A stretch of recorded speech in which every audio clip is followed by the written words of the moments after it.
All right, let's dive right into this explainer. We're tackling something today that is, frankly, deeply confusing and often super overwhelming: the nature of profound internal transformations. You see, human consciousness is incredibly complex, and sometimes people go through these sudden, massive shifts in how they perceive themselves and the entire universe. But when these shifts happen, they create this intense, profound tension. Are these wild experiences a sign of a severe mental health crisis that requires immediate medical intervention? Or are they actually the turbulent beginnings of a genuine spiritual evolution? It's a fascinating, deeply nuanced boundary, and understanding it can completely change how we view the human mind.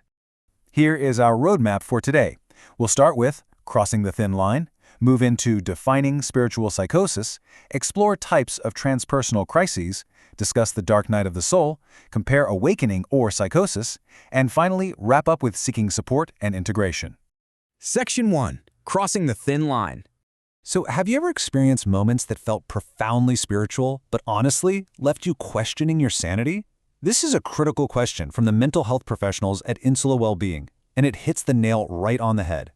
When you go through a sudden, mystical shift in perception, the lines get incredibly blurry. It's really tough to tell if you're having a genuine, transformative breakthrough, or if you're actually experiencing a distressing break from reality. The sheer intensity of it all can literally make you question your own mind. But then you have the other side of the coin. Take the title of Dr. Edwige's book, for example. You're Not Crazy, You're Awakening. This brilliantly captures that alternative perspective, suggesting that these bizarre, outlandish experiences might actually be a profound journey of self-discovery. From this angle, what looks like complete madness to the outside world could actually be you waking up to a much larger, multidimensional self. It's a chaotic phase of growth for sure. So our goal here is to neutrally map out how different experts view this exact same chaos.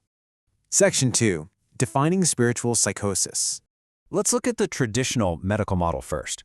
Insula Wellbeing grounds spiritual psychosis in very specific clinical symptoms, essentially severe shifts in perception and mood that are tied directly to spiritual beliefs. For instance, we're talking about hallucinations.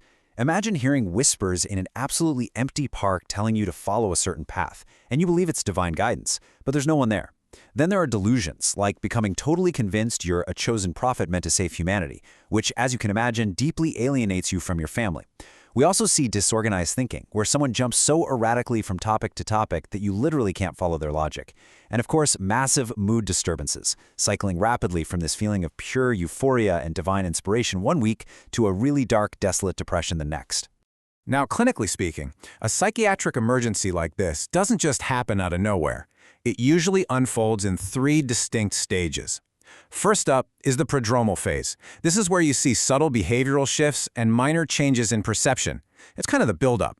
Then, bam, the acute phase hits. This is the severe, highly distressing break from reality that seriously impairs normal daily functioning. And finally, as those acute symptoms dial back, you enter the residual phase, which can leave a person feeling lingering confusion or even emotional numbness. Recognizing the triggers for this, things like extreme stress, trauma, sleep deprivation, or underlying conditions, is absolutely crucial for getting the right psychiatric care. Moving on to Section 3. Types of transpersonal crises. Let's flip the script and look at this through a completely different lens. In the International Journal of Transpersonal Studies, researchers Stanislav and Christina Gruff present a model that totally challenges that traditional psychiatric view. They argue that a lot of these unusual states of consciousness aren't just a pathology or a broken brain.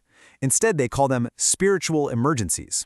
They see these as evolutionary crises, meaning if they're properly understood and supported, these crises actually hold immense potential for profound emotional healing, creative problem-solving, and a massive evolution of personal consciousness. The Groffs actually break these transpersonal crises down into 6 distinct types. Just to give you an idea, they talk about the awakening of Kundalini. This is a concept from Indian spiritual traditions involving intense energy rushing up the spine. In a Western medical setting, that could easily be misdiagnosed as conversion hysteria or even epilepsy. Then there's the shamanic journey, which is basically a terrifying psychological descent into the underworld, an encounter with death, followed by a really powerful rebirth. Another one is a psychic opening, where you're suddenly flooded with extrasensory perception or mind-blowing synchronicities. Traditional psychiatry might label that as delusions of reference, but this framework sees it as a natural, albeit tricky, step in human evolution. Section 4. Dark Night of the Soul.